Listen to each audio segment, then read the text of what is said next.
بسم اللہ الرحمن الرحیم۔ السلام علیکم دوستو، دنیا بھر کی خبروں میں آج آپ سنیں گے، لیکن اس سے پہلے اگر ہو سکے تو لائک اور سبسکرائب کا بٹن ضرور دبا لیں۔ شکریہ۔ ایرانی صدر ابراہیم رئیسی کے ہیلی کاپٹر حادثے میں انتقال کے بعد ایرانی حمایت یافتہ علاقائی مزاحمتی گروپوں اور اتحادیوں نے سوگ منانے کا اعلان کیا ہے۔ سوگ منانے والوں میں فلسطینی مزاحمتی گروپ حماس، لبنان کی ایرانی حمایت یافتہ حزب اللہ کے علاوہ عراقی اور شامی مسلح گروپوں کے ساتھ ساتھ شام کے بشار الاسد کی حکومت بھی شامل ہے۔ حماس نے اپنے بیان میں ایران کے سپریم لیڈر علی خامنائی، ایرانی حکومت اور ایرانی عوام سے ناقابل تلافی نقصان پر افسوس کا اظہار کیا ہے۔ پاکستان نے بھی ملک بھر میں یوم سوگ اور پرچم سرنگو کرنے کا اعلان کیا ہے۔ وزیر اعظم شہباز شریف کا کہنا تھا کہ ایرانی صدر ابراہیم رئیسی کے ہیلی کاپٹر کو حادثہ پیش آنے کے بعد ہم پر امید تھے کہ کوئی اچھی خبر موصول ہوگی، لیکن افسوس ایسا نہیں ہو سکا، جس پر ہم دل کی گہرائیوں سے افسردہ ہیں۔ شہباز شریف کا کہنا تھا کہ مرحوم ابراہیم رئیسی کے گزشتہ ماہ پاکستانی دورے کو یاد کرتے ہوئے اسے تاریخی قرار دیتے ہیں۔ ان کا کہنا ہے کہ پاکستان کو ایرانی صدر ابراہیم رئیسی اور وزیر خارجہ حسین امیر عبداللہیان کی شہادت سے تقریباً 1 مہینہ قبل ان کی میزبانی کرنے کا تاریخی موقع حاصل ہوا۔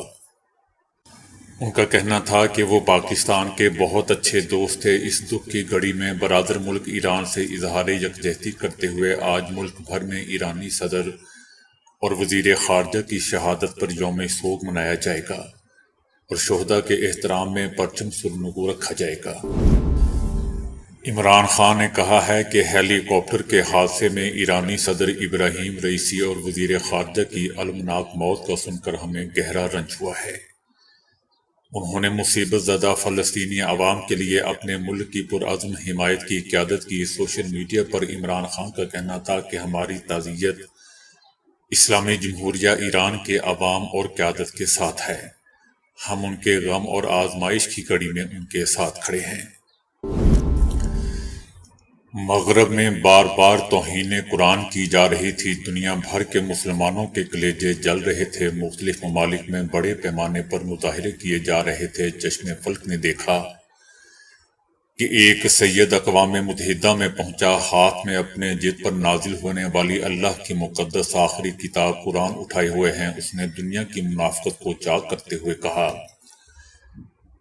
کہ قرآن جل نہیں سکتا، یہ ابدی ہے۔ جب تک زمین زمین اور وقت وقت رہے گا، قرآن باقی رہے گا۔ توہین اور تعریف کی آگ حقیقت کا مقابلہ نہیں کر سکتی۔ اس کے ساتھ سید نے قرآن کو دنیا کے سامنے لہرایا اور پھر ادب سے چوم کر آنکھوں سے لگا لیا۔ کروڑوں مسلمانوں کے دلوں کو ٹھنڈک پہنچی کہ ہمارا مقدمہ اقوام متحدہ میں لڑا گیا۔ ابراہیم رئیسی غزہ کی ماؤں، بہنوں، بچوں اور جوانوں کے لیے ان کے دل میں تڑپ تھی۔ ہسپتالوں میں ہونے والے حملوں اور نہتے فلسطینیوں کی شہادتوں کو نم آنکھوں اور تڑپتے دل کے ساتھ بیان کر رہے ہوتے تھے۔ دنیا بھر کی آزاد اقوام ایرانی صدر جناب آیت اللہ ابراہیم رئیسی کی وفات پر اظہار تعزیت کر رہی ہے کہ ایک بڑا رہنما چلا گیا۔ حکومت پاکستان نے ایرانی صدر ابراہیم رئیسی کے ہیلی کاپٹر حادثے میں شہید ہونے پر گہرے دکھ اور افسوس کا اظہار کرتے ہوئے پاکستان میں سوگ کا اعلان کیا۔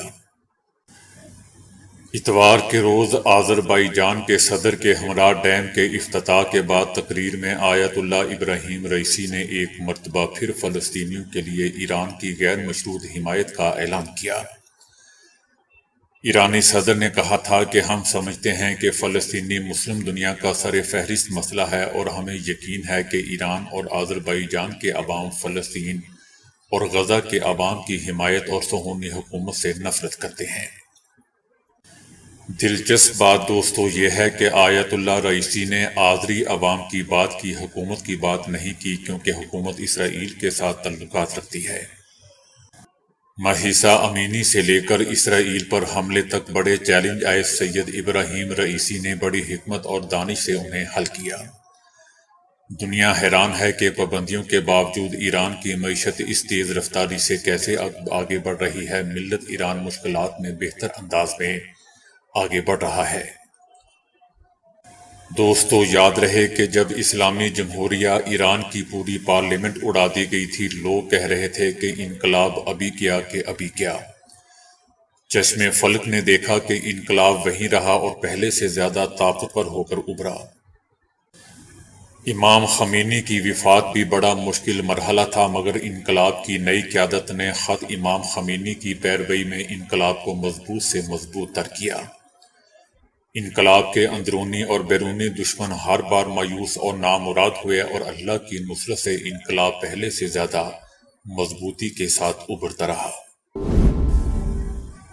مور ہاؤس کالج سے بلاکس کے فاصلے پر جہاں صدر جو بائیڈن نے اتوار کو خطاب کیا، وہاں درجنوں مظاہرین جمع ہوئے، ان کے خلاف نعرے لگائے، انہیں جھوٹا قرار دیا اور غزہ کی پٹی میں جنگ بندی کا مطالبہ کیا۔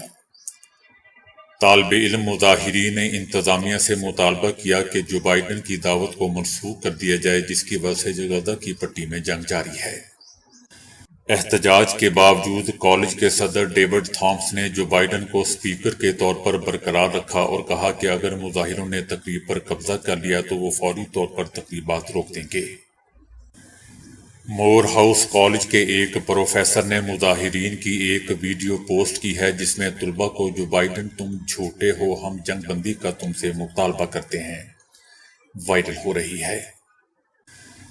ہجوم میں اٹھائے گئے بینرز پر آزاد فلسطین، اب جنگ بندی، اسرائیل کو مسلح کرنا بند کرو اور نسل کشی بند کرو جیسے نعرے درج تھے۔ چینل ایکس پر ایک ویڈیو سامنے آئی ہے جس میں ہجوم کو یہ نعرہ لگاتے ہوئے دکھایا گیا کہ وہ کہہ رہے تھے کہ اسرائیل ایک تخریب کار ریاست ہے۔ روس کی ایک عدالت نے کئی فوجی دفاتر کو آگ لگانے کی منصوبہ بندی کرنے پر ایک مقامی شخص کو 25 سال قید کی سزا سنائی۔ عدالت نے اسے غداری، تخریب کاری اور دیگر الزامات کا مجرم قرار دیا۔ ایرانی صدر کے ہیلی کاپٹر کے گھنٹوں لاپتہ ہونے کے بعد بالآخر سب سے پہلے ترکیہ کے ایک ڈرون نے تبریز کے پہاڑی گھنے جنگل میں درختوں کے بیچ جلا ہوا ملبہ ڈھونڈ نکالا۔ آذربائیجان سے واپسی پر ایرانی شہر تبریز سے کچھ دوری پر صدر ابراہیم رئیسی کا ہیلی کاپٹر کا دیگر 2 ہیلی کاپٹر سے رابطہ منقطع ہو گیا تھا۔ اس مقام پر موسم شدید خراب تھا اور فوگ بہت زیادہ تھی اور بارشوں کا سلسلہ بھی جاری تھا۔ پھر ہیلی کاپٹر کا رابطہ منقطع ہونے سے تشویش بڑھتی چلی گئی۔ ایرانی آرمی ہلال احمر اور دیگر ریسکیو ٹیم جائے وقوع پر ہیلی کاپٹر کی تلاش میں نکلی، لیکن کسی کو بھی موسم کی خرابی کے باعث کامیابی نہیں مل سکی۔ ہیلی کاپٹر کے ملنے کی امیدیں دم توڑتی جا رہی تھیں۔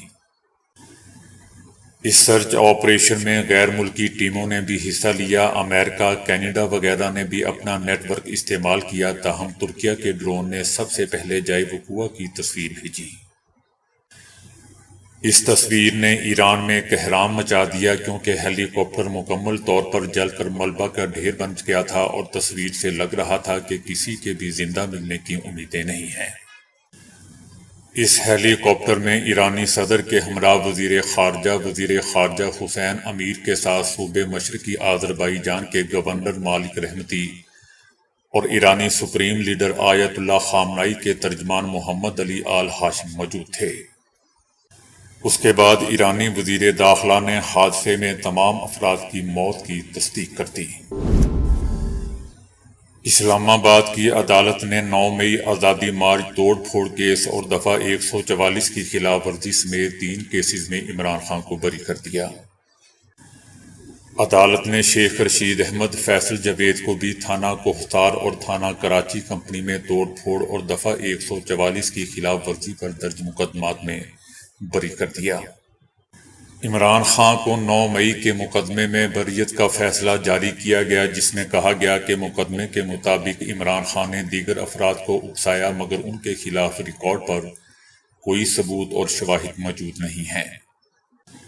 فیصلے میں کہا گیا کہ ریکارڈ پر موجود شواہد عمران خان کے خلاف الزامات ثابت کرنے کے لیے کافی نہیں ہیں۔ عدالت ایسے ریکارڈ پر عمران خان کے خلاف کیس کو آگے نہیں چلا سکتی۔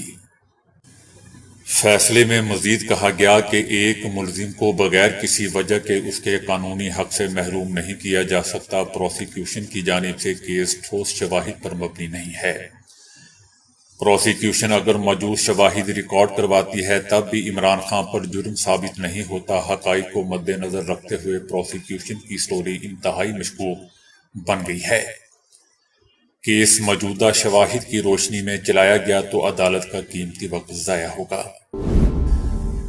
ایک نئی تحقیق میں انکشاف ہوا ہے کہ کینسر کے آخری سٹیج میں مریضوں کے لیے علاج بنیادی طور پر بیکار ہو جاتا ہے۔ جامع آنکولوجی میں شائع ہونے والی تحقیق میں کہا گیا ہے کہ chemo therapy, immuno therapy, targeted therapies اور ہارمون تھراپی جیسے کینسر کے مختلف طریقہ علاج ایسے مریضوں کو بچانے میں ناکام ہو جاتے ہیں جن میں کینسر کا آخری سٹیج ہے اور وہ موت کے قریب ہے۔ ایسوسی ایٹ ریسرچ سائنسدان مورین کیناوان نے کہا کہ چونکہ ہمیں ایسے مریضوں کی بقا کا کوئی امکان نظر نہیں آتا، لہٰذا اس لیے تمام انکولوجسٹ کو چاہیے کہ وہ صاف ایمانداری کے ساتھ اپنے مریضوں کو حقیقت سے آگاہ کر دیں۔ محققین نے 2015-2019 کے درمیان 280 امریکی کینسر کلینکوں میں زیر علاج 78,000 بالغ مریضوں کے ریکارڈ کا تجزیہ کیا۔ نتائج نے ایسے مریضوں کے لیے کوئی کامیاب علاج کے اعداد و شمار ظاہر نہیں کیے جو کینسر کے آخری سٹیج پر تھے۔ پنجاب میں شدید گرمی کی لہر کے باعث اسکولوں کی تعطیلات 25 مئی سے دینے کا فیصلہ کیا گیا ہے۔ شدید گرمی کی لہر کے دوران اور ہیٹ ویو کے پیش نظر تمام سرکاری اور نجی اسکولوں کو 25 سے 31 مئی تک بند کرنے کا مراسلہ جاری کر دیا گیا، جبکہ موسم گرما کی عام تعطیلات 1 جون سے شروع ہوں گی۔ حکومت نے سوشل میڈیا اکاؤنٹس پر طلباء کے والدین سے چھٹیوں سے متعلق رائے مانگی تھی، جس میں تقریباً 7,000 سے زیادہ افراد نے اپنی رائے کا اظہار کیا، جن میں سے 96% نے فوری طور پر اسکولوں میں چھٹیاں کرنے کا مطالبہ کیا۔ ہارورڈ یونیورسٹی کے سائنسدانوں نے دریافت کیا ہے کہ اعصابی تناؤ کا باعث بننے والے ہارمون کی سرگرمیوں کو قابو کر کے گنجے پن کا علاج بھی کیا جا سکتا ہے۔ سائنسدانوں کی اسی ٹیم نے گزشتہ سال دریافت کیا تھا کہ اعصابی نظام کے مسلسل تناؤ میں مبتلا رہنے کی وجہ سے بالوں کی رنگت اور نشو و نما سے تعلق رکھنے والے خلیات یعنی سٹیم سیلز کی کارکردگی شدید متاثر ہوتی ہے۔ تازہ تحقیق سے معلوم ہوا ہے کہ اعصابی تناؤ سے خصوصی تعلق رکھنے والا ہارمون کورٹیکوسٹیرون ہی بال سفید ہونے اور بال جھڑنے کی وجہ بنتا ہے۔ بالوں کی سفیدی اور بال جھڑنے کا علاج کرنے کے لیے ہارمون تھراپی پر کام آگے بڑھایا جا رہا ہے۔ دوستو، اس تحقیق کی تفصیلات نیچر کے تازہ شمارے میں شائع ہوئی ہے۔ دکانوں اور سٹوروں میں سجی رنگ برنگی ٹافیاں اور مشروبات بچوں کو اپنی طرف کھینچتی ہیں اور وہی ان کے دماغ کی دشمن بھی ہو سکتی ہیں۔ بچے اندھا دھند میٹھا کھاتے ہیں جس سے وہ موٹاپے اور دل کی بیماریوں کے شکار ہو سکتے ہیں، لیکن اب معلوم ہوا ہے کہ اس سے ان کی دماغی صلاحیت بالخصوص یادداشت شدید متاثر ہو سکتی ہے۔ یہ تحقیق جارجیا یونیورسٹی اور یونیورسٹی آف سدرن کیلیفورنیا کے سائنسدانوں نے کی ہے۔ تحقیق پر معلوم ہوا ہے کہ آنتوں میں بیکٹیریا کی کیفیت بدل جاتی ہیں، جس سے یادداشت متاثر ہوتی ہے۔ معدے میں تندرست جرثوموں کا تناسب و توازن بگڑ جاتا ہے۔ یہ بیکٹیریا دماغی سرگرمیوں کو بھی متاثر کرتے ہیں۔ بالخصوص 9 سے 18 سال تک کی عمر کے بچے اور نوجوان حد سے زیادہ چینی بدن میں اتار رہے ہیں، جس کی وجہ انرجی ڈرنکس، سافٹ ڈرنکس اور دیگر میٹھے مشروبات ہیں۔ تو دوستو، ابھی کے لیے اتنا ہی۔ ویڈیو کو لائک اور شیئر کرنے کا بہت بہت شکریہ۔